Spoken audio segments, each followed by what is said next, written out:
नमस्कार, मैं हूं अतुल चौरसिया। आपका खर्चा आपकी चर्चा हफ्ता दर हफ्ता हम एक बार फिर से लेकर आए हैं न्यूज़ लॉन्ड्री का हिंदी पॉडकास्ट एनएल चर्चा। और इस चर्चा में हमारे साथ मेहमानों का एक खास पैनल है, उनसे मैं आपका परिचय कराऊंगा। कुछ विषय हैं जिन पर हम बात करेंगे, लेकिन एक जो महत्वपूर्ण बातचीत हमारे आज इसकी चर्चा में होने वाली है, उस पर मैं थोड़ी सी अगर रोशनी डालूँ तो आप देखें हमारे आसपास कुछ घटनाएं घटी। मसलन नोएडा में एक युवक की मौत हो गई एक्सीडेंट से। उनकी कार एक ऐसे गड्ढे में गिरी जिसमें पानी भरा था और फिर उसके बाद उसमें डूबने से उनके और कई घंटों तक ये प्रक्रिया चलती रही जिसमें उनको बचाया नहीं जा सका। तो हम देखते हैं कुछ जो हमारा ईयर एंड इशू था, जब हम टिप्पणी का एक शो हमारा है न्यूज़ लॉन्ड्री का, जब हम ईयर एंड कर रहे थे तो हमने इसी इशू को टच करने के लिए, पकड़ने के लिए कि जो हमारा अर्बन इंफ्रास्ट्रक्चर है उसमें कितने तरीकों से लोगों की जानें ऐसे एक उसमें चली जाती हैं। कभी बिजली पानी जमा है, वहाँ पर बिजली का करंट बह रहा है। कभी ऐसा होता है कि मतलब अलग अलग तरीक़ों से होर्डिंग ऊपर लगी है कंपनियों की, वो सर पे गिर जाती है, किसी के पेड़ गिर। तो अनगिनत ऐसे तरीके थे जिस पर हमने बातचीत की थी कि कैसे शहरी इंफ्रास्ट्रक्चर जो हमारा है। और इसी दौरान कल परसों में आप लोगों ने एक स्टोरी देखी होगी। ये स्टोरी दिल्ली शहर की कहानी है और इसी दिल्ली के नॉर्थ ईस्ट इलाके में एक इलाका है मुबारकपुर डबास। वहाँ पर हमारे एक साथी हैं, जर्नलिस्ट हैं और बड़ा अच्छा काम कर रहे हैं, शरद शर्मा। उन्होंने एक रिपोर्ट की। उस इलाके में पिछले 8-9 महीनों से जो सड़क है, वो मुख्य सड़कें हैं, जो गलियां हैं उस मोहल्ले की, उसमें सीवर का पानी भरा है और कमोबेश घुटने तक पानी भरा है। मतलब जिन सड़कों से चलकर आप जा सकते हैं, आ सकते हैं, उन सड़कों पर सिर्फ सीवर का पानी जमा हुआ है। ये स्थिति है दिल्ली शहर की, जो देश की राजधानी है। और इसी से जुड़ी 2-4 और चीज़ें हैं। मसलन हम देखते हैं कि जो हमारा लोकल बॉडी एडमिनिस्ट्रेशन है उसमें किस तरह का नकारापन, किस तरह का भ्रष्टाचार घुसा हुआ है।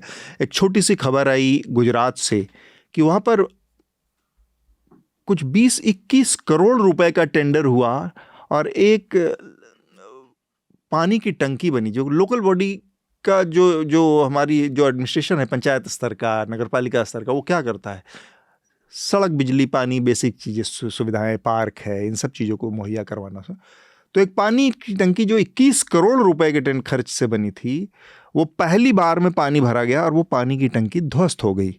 ये एक निशानी है कि कैसे हमारा जो लोकल बॉडी, एक तो जो दिल्ली की कहानी हमने देखी और ये गुजरात की हमारे सामने तस्वीर सामने आई। एक और स्टोरी थी विकास इसी तरह की, मध्य प्रदेश में 10 लाख रुपए एक टेंडर पास हुए और एक आदिवासी नेता थे, उनकी तस्वीर किसी चौराहे पर लगनी थी। लोकल बॉडी का ये सब भी काम होता है, सुंदरीकरण करना और ये सारी। और उस 10 लाख रुपए से एक प्लास्टिक फाइबर की एक मूर्ति लगा दी गई उस आदिवासी नेता की। और टेंडर के मुताबिक वो प्रतिमा या तो मेटल की हो सकती थी या पत्थर की हो सकती थी। ये सारी चीज़ें बताती हैं हमारे जो निचले स्तर की गवर्नेंस है, उसमें किस हद तक भ्रष्टाचार, निकम्मापन, नकारापन है। तो हमारे साथ आज जो मेहमान जुड़े हैं, इसी अर्बन इंफ्रास्ट्रक्चर के जर्जर हालत पे बात करने के लिए हमारे साथ ऑनलाइन शरद शर्मा जुड़े हैं, जिनकी रिपोर्ट की मैंने बात की अभी शुरुआत में, दिल्ली के मुबारकपुर डबा से। बहुत बहुत स्वागत है शरद आपका। शरद का एक अपना यूट्यूब चैनल है और इसके अलावा पहले भी आप लोगों ने इनको लगातार देखा होगा, एनडीटीवी में लगातार रिपोर्टिंग करते रहे हैं। उसके अलावा स्टूडियो में मेरे साथ मेरे 2 साथी हैं। हृदय जोशी मेरे से साथी, लगातार आप उनको चर्चा में सुनते रहे। इको एंड एनर्जी टॉक नाम से इनका अपना यूट्यूब चैनल है और पर्यावरण के मामलों पर जब हमारे यहाँ कोई बात होती है न्यूज़ लॉन्ड्री में, तो कई बार कुछ ऐसी चीज़ें होती हैं जिसकी समझ हमें नहीं होती, उसकी बारीकियों की, तो हम सीधे सीधे एक आदमी की तरफ घुसते हैं, मुँह करते हैं, रुख करते हैं कि यार हृदय को फ़ोन लगा लो, पता नहीं इसमें और क्या चीज़ें, इसके क्या पहलू हैं, कैसे इसको समझना। तो हृदय, आप भी इको एंड एनर्जी टॉक पर अगर पर्यावरण से संबंधी मामलों में, क्लाइमेट चेंज के मामलों में, इस तरह की चीज़ों में रुचि रखते हैं और लगता है वन्य जीवन में भी कि किस तरह के बदलाव आ रहे हैं, किस तरह से चीज़ें बदल रही हैं हमारे इर्द गिर्द, हमारे आबो हवा में, हमारे परिवेश में। तो हृदय का जो चैनल है आपके लिए एक जरिया हो सकता है, एक रास्ता हो सकता है। बहुत बहुत स्वागत है हृदय। Thank you. और इसके अलावा मेरे साथ मेरे सहयोगी विकास जांगड़ा भी हमारे साथ हैं। स्वागत है विकास आपका भी। गणतंत्र दिवस 77वां आने वाला है 2-3 दिन के बाद। 26 जनवरी का ये पर्व है और इस दिन को हम कैसे अलग अलग तरीकों से बार बार हम याद करते हैं तो हमारे जहन में एक बात आती है कि इस दिन का क्या महत्व है। आज की तारीख में इस दिन का महत्व हर इस देश के उस आम नागरिक के लिए कैसे है कि ये दिन वो दिन है जब उस आम आदमी ने, इस देश के सबसे आम आदमी जो सबसे आखिरी पायदान पर खड़ा आदमी है, उसको सशक्त, उसको हक देने का, उसको ताकतवर बनाने का जो काम किया है वो इस दिन पे हुआ। इसलिए 26 जनवरी हमारे लिए इतना महत्वपूर्ण है। और ये जो आम आदमी को ताकतवर बनाने वाली चीज़ है, हमारा गणतंत्र दिवस है, हमारा संविधान है जो इस दिन लागू हुआ, इसको सेलिब्रेट करने का मौका। और साथ में आप अगर 26 जनवरी को सेलिब्रेट कर रहे हैं, आम आदमी की ताकत को सेलिब्रेट कर रहे हैं, उसका जश्न मना रहे हैं, तो साथ में आप इंडिपेंडेंट और पूरी तरह से विज्ञापन के दबावों से मुक्त आज़ाद पत्रकारिता, क्योंकि पत्रकारिता लोकतंत्र का एक बहुत अहम, बहुत मजबूत हिस्सा है। अगर पत्रकारिता मजबूत नहीं है तो जाहिर सी बात है लोकतंत्र भी थोड़ा थोड़ा तो कमज़ोर होगा ही। तो इस चीज़ को ध्यान में रखकर उस मीडिया को ज़रूर आप सपोर्ट करें जिसमें आपका यकीन है कि ये जनहित की बात करेगा, लोगों की बात करेगा, पब्लिक इंटरेस्ट को ध्यान में रखेगा, ना कि सत्ता का माउथपीस बन जाएगा, उसका लाउड स्पीकर बन जाएगा, जैसा कि आजकल हमारे इर्द गिर्द चारों तरफ हो रहा है। मीडिया का एक बड़ा हिस्सा जो काम कर रहा है, बड़े स्वेच्छा से, बड़ी खुशी से कर रहा है, वो उनको मुबारक। आप हमारे तमाम जो सब्सक्राइबर हैं, इस देश के जो तमाम जागरूक लोग हैं जिनको पता है कि मीडिया की क्या भूमिका एक स्वस्थ लोकतंत्र में है, उनसे हमारी अपील है न्यूज़ लॉन्ड्री को सब्सक्राइब करें, या फिर यहाँ पर मौजूद जो तमाम जर्नलिस्ट हैं अलग अलग तरीके से मीडिया को, जर्नलिज्म को मजबूत करने में लगे हैं, उनको मदद करें ताकि पत्रकारिता मजबूत हो, विज्ञापन से मजबूत हो। न्यूज़ लॉन्ड्री की पत्रकारिता आपको मालूम है, न सरकारों के विज्ञापन से चलती है, न कॉरपोरेट के विज्ञापन से चलती है, सिर्फ और सिर्फ आपकी ताकत से। आपकी ताकत है जिससे न्यूज़ लॉन्ड्री ये काम कर पा रहा है। सबसे पहले मैं शरद के पास ही जाना चाहता हूँ। शरद, आपने जो रिपोर्ट की, जिसकी बड़ी चर्चा चारों तरफ हुई, दिल्ली के अलग अलग इलाकों से, ये कह रहे, एक तो इस स्टोरी के पीछे आपका मोटिव, आपकी इंस्पिरेशन क्या थी कि ये दिखाया जाना चाहिए, और कितने बड़े पैमाने पर ये चीज़ें, वहाँ पर हमने एक मोहल्ले की बात देखी, लेकिन ये कितने बड़े पैमाने पर, कितनी आबादी इससे प्रभावित है, और क्यों इसके जिम्मेदार जो लोग हैं उनसे आपने बातचीत की, जो एमसीडी के लोग हैं, जो कमिश्नर हैं, जो दूसरे अधिकारी हैं, वो लोग क्या कह रहे हैं इस पर, उनकी कोई राय, नज़रिया कुछ सामने आया? कब तक, कोई टाइम फ्रेम, या उस पर कोई फ़ोन आपको आए लोगों से कि भाई आप ये दिखा रहे हैं, क्यों दिखा रहे हैं, मत दिखाइए, ऐसा कुछ? मेरे पास एक वीडियो आया था जिसमें मैंने देखा कि बहुत खराब हालात में ये किराड़ी में मुबारकपुर डबास है, और वहां पर शर्मा कॉलोनी मुझे शुरू में पता लगा था इसका नाम है। और मुझे ये तो पता था कि यूईआर एक नया एक रोड बना है जिससे दिल्ली का इंफ्रास्ट्रक्चर बेहतर हुआ है।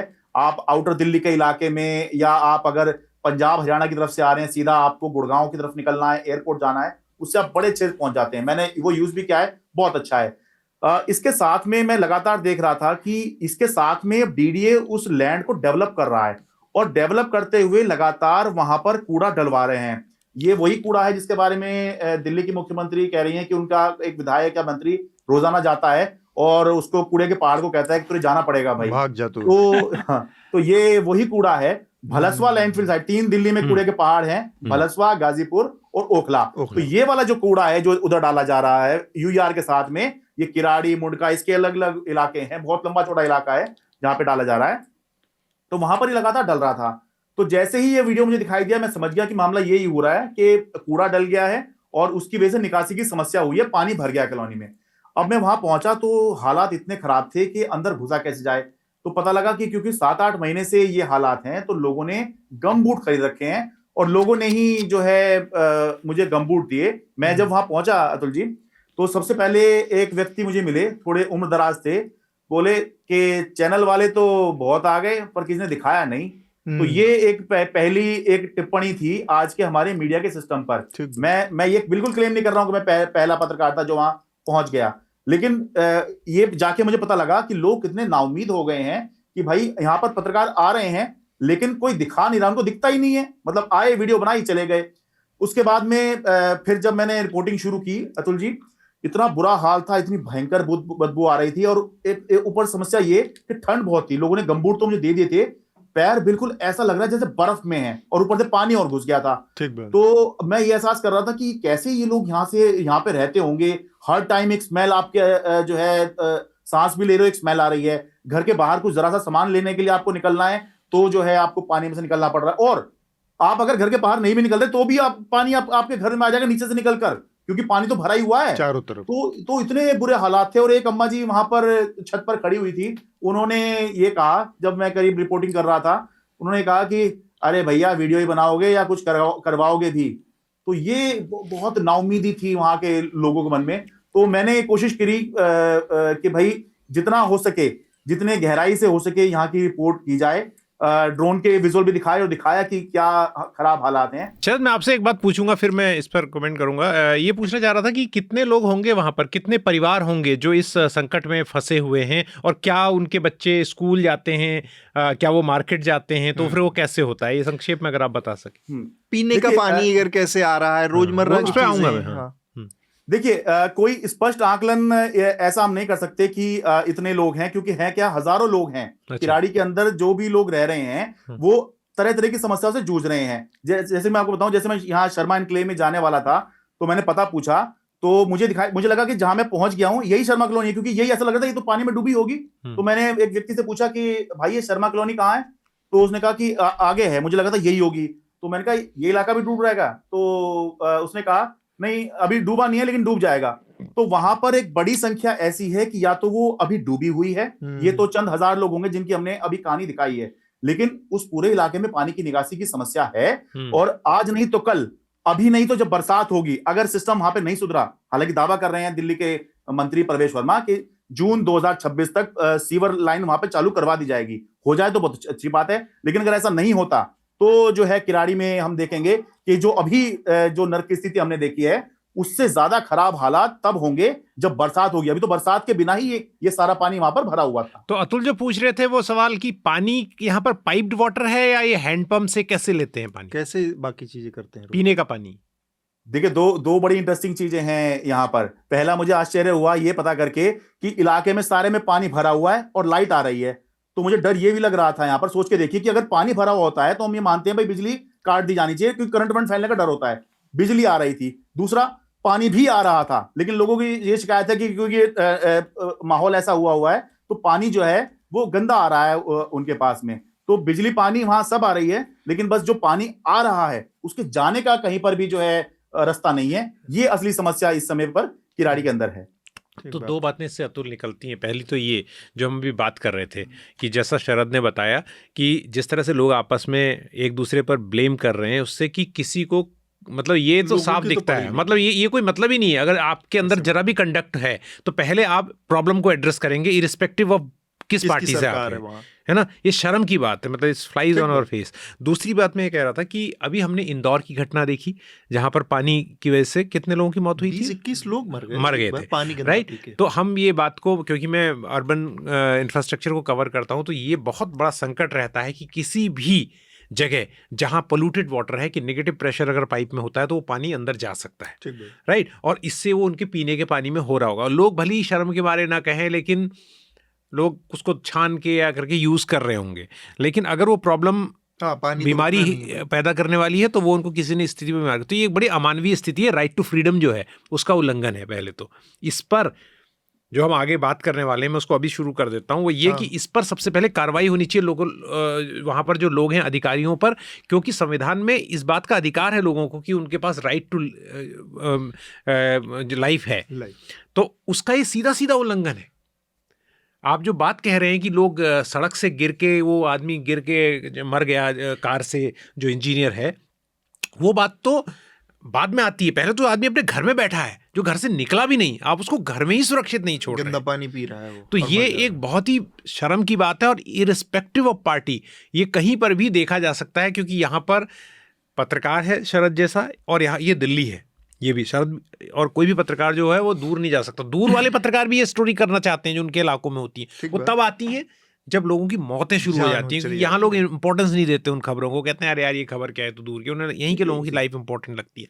तो ये बड़ी इंपॉर्टेंट है कि लोगों को सफिशिएंटली लार्ज नंबर में मरना पड़ता है अपनी कहानी कहने के लिए, जैसे इंदौर में हुआ। करप्शन तो सर है ही, मगर जो है मैं जैसे नोएडा वाली भी एक मुद्दा से भी शुरू कर लेता हूँ थोड़ा। बिल्कुल। तो पहले ये होता था कि जैसे करप्शन किया आपने, जैसे सर ने भी कहा कि डर लगता था, बाकी चीज़ें थी, उसमें एक अहम रोल था हम सबका, मीडिया का एक अहम रोल था। बीते दिनों से मैं देख रहा हूँ कि जब ये सारी चीज़ें आ रही हैं तो एक तो मीडिया में पूरी तरह से गायब है, वो भी अपने आप का करप्शन है, मीडिया का भी करप्शन है, बाकी अधिकारियों का और बाकी सबका तो है ही है। और उसके साथ साथ अब मीडिया जो है, जैसा आपने शुरू में कहा था, वो अलग तरीके से व्यवहार कर रही है। मैं आज सुबह की ही बात कर लेता हूँ। तो सुबह क्या हो रहा है कि इस बात पे डिस्कस नहीं हो रही कि वहाँ कितना बड़े फेल्योर से वो उस इंजीनियर की मौत हो गई, बल्कि उसके सीसीटीवी वीडियो निकाले जा रहे हैं। ये बताया जा रहा है कि वो दारू पी के यहाँ, शराब पी के यहाँ तक कैसे पहुँच गया, और उसकी तो मौत निश्चित थी। मतलब एक तरीके से ये कहा जा रहा है कि आपकी मौत के आप ही जिम्मेदार हैं, सरकार का कोई हिस्सा नहीं है उसमें। ये बहुत इंपॉर्टेंट पॉइंट है, इस पर हम बात करेंगे। ठीक। और जिस तरीके से उसके बाद जो है, पहले उसका बयान बदलवा देना, फिर उसके पिता का बयान आना है कि सरकार ने बहुत त्वरित कार्रवाई की और जो एक्शन था लिया है। पहले दिन पिता कह रहा है कि 2 घंटे मेरी आंखों के सामने मेरा बेटा चला गया, तो वो दुखी है। और अगले दिन इतना अब दबाव है कि क्या है, अगले दिन वो कह रहे हैं कि सिर्फ बाबा जी, निवेदन किया है कि अगर बाबा जी के दर्शन हो जाए तो जीवन धन्य हो जाए। तो मैं जब बात कर रहा था, जब ये अभी आप बात कर रहे थे, तो मैं देख रहा था कि बार बार जो है एक चीज़ का जिक्र आता है, मनुस्मृति का। उसमें बताया गया कि राजा के क्या कर्तव्य हैं, राजा है। तो मैं उसमें ढूंढने की कोशिश कर रहा था कि उसमें क्या बताया गया है कि प्रजा के प्रति जो है, वैसे तो उसमें लिखा गया कि प्रजा जो है वो राजा के पुत्रों के समान होती है, लेकिन उसमें सिर्फ 2 ही जिक्र हैं कि राजा खाए पिए मौज करे, दूसरों से युद्ध करे और प्रजा से टैक्स वसूले। उसमें ये जिक्र मुझे नहीं मिला कि अगर मान लीजिए कि राजा के जो प्रजा के प्रति कर्तव्य हैं, उसमें क्या प्रजा वो ठीक से जी रही है कि नहीं जी रही है, बाकी उन चीज़ों का क्या हालत है। जो इस मामले में हुआ, युवराज मेहता के मामले में, कि कल परसों से मैं देख रहा हूँ कि वीडियो बहुत भयानक फैलाए जा रहे हैं अब ये, कि वो कहीं शराब पी रहा था, वो सीसीटीवी वीडियो। शराब पीना, अब मैं इसके अगर कुतर्क में और काइयापन में घुस जाएं हम लोग, तो मैं ये कह सकता हूँ कि इस देश की सरकार शराब बिकवाती है, तो सरकार का भी रोल हो गया। सरकार लाइसेंस देकर इस देश में शराब बेचती है, लाइसेंस शुदा लोग शराब बेचते हैं, वहाँ से शराब खरीदी जाती है, फिर लाइसेंस शुदा, और फिर शराब पी जाती है। तो अगर वो आदमी शराब पी रहा था इसलिए उसकी मौत जायज़ है, तो इस देश में शराब बिकवाने वाला भी कितना बड़ा घटिया। दूसरी बात ये दोनों एकदम अलहदा चीज़ें हैं, जो इसलिए मैंने कहा कि थोड़ा सबको जागरूक और समझने की ज़रूरत है। शराब पीना और शराब पी के उस गड्ढे में गिर जाना गाड़ी लेकर, ये दोनों चीज़ें रिलेटेड हैं, आपस में जुड़ी हुई हैं। और शराब को के लिए इसकी वजह बताया जा सकता है, इसमें कोई अपराध नहीं है, कोई गलत बात नहीं है। वो आदमी गिर गया वहाँ पर, एक इंसान जिंदगी और मौत के बीच में फंसा है, और 2 घंटे की ये सतत प्रक्रिया है। उसको नहीं बचा पाना, ये उस सिस्टम की, हमारे सिस्टम की, जो आज बात हो रही, जिस पर बात होनी चाहिए, कि दारू पीकर गिरा हो, होश में गिरा हो, जानवर गिरा हो, आदमी गिरा हो, कोई भी गिरा हो, उसको बचा नहीं पाया, इसमें उसके शराब का रोल कैसे आया जब आपके पास 2 घंटे का विंडो था? इस अंतर को समझिए। मुफ्त में बस इतना ही। अगर आप पूरी चर्चा सुनना चाहते हैं तो न्यूज़ लॉन्ड्री को सब्सक्राइब कीजिए, और सबसे बेहतर तरीका यह है कि आप हमारे ऐप पर इस पॉडकास्ट को सुनें, और तमाम हमारे जो पॉडकास्ट हैं उसको हमारे ऐप पर सुनें। यह गूगल प्ले स्टोर और एप्पल स्टोर पर सब जगह उपलब्ध है। न्यूज़ लॉन्ड्री किसी भी तरह का विज्ञापन नहीं लेता, ना किसी राजनीतिक दल का, ना किसी सरकार का, ना किसी कॉरपोरेशन का। हम सिर्फ और सिर्फ कोशिश करते हैं कि पब्लिक इंटरेस्ट का जर्नलिज्म करें, पब्लिक जनहित की पत्रकारिता करें, और इसके लिए लोग इसमें इन्वेस्ट करें, लोग पत्रकारिता में निवेश करें। उसका तरीका है सब्सक्रिप्शन। तो सब्सक्रिप्शन के हमारे टैग पर जाइए, वहाँ पर अपनी मनचाही रकम पे कीजिए और न्यूज़ लॉन्ड्री का सब्सक्रिप्शन लीजिए, और गर्व से कहिए, मेरे खर्च पर आज़ाद हैं खबरें।